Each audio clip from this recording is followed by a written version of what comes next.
bao nhiêu cái bàn là gì nữa cái cô này đâu sao lại chơi những cái cấp gì những cái cổ người ta đang giải câu Thảo đúng chưa hôm nay cô chụp ảnh và em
lại chuyên coi đây.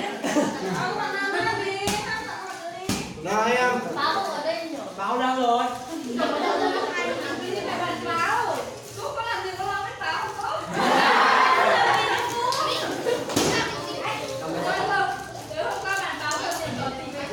Em chỉ chơi tới cùng này rồi.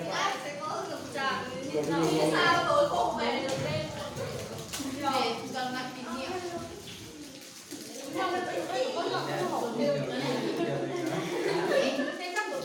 Ta được đây, đi cái ta phải tốt.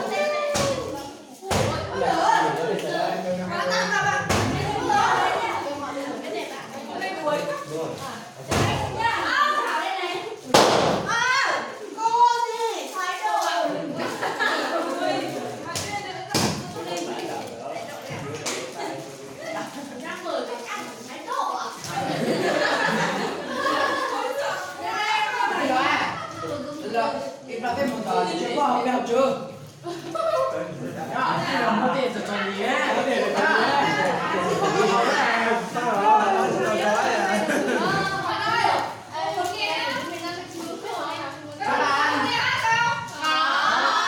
Cô thì em nói muốn nghe hát lên mạng bật sinh lên nghe.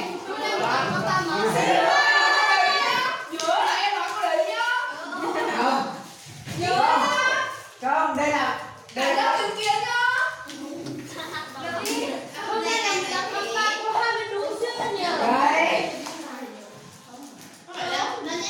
Em nói như này các bạn mới hay. Vậy không biết là sao mà tao cả một năm không có năm nào có những ngày Không phải em đi nhau thôi mà. Em chỉ có ăn đi nhau thôi. Nói gì cứ nói như nhau với nhau. Nói nhiều. Nói cho nhiều ơi đi. Không mới là mới tuổi là giờ là không phải là đến giờ không bao giờ ăn.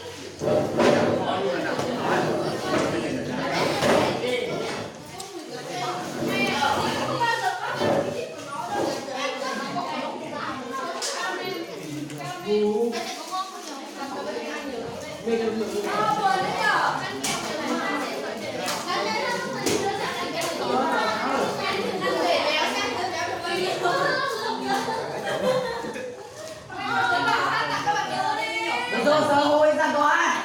Mình tốt à? Mình chẳng không coi à? Cô nói kìa.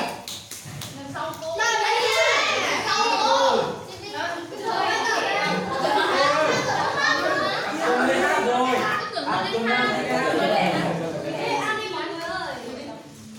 Rồi nè. Rồi hôi ra. Có hôi của cái bớt có hà. Hôi ra cả hôi. Mà qua hỏi nó mà qua. Mà qua không? Qua.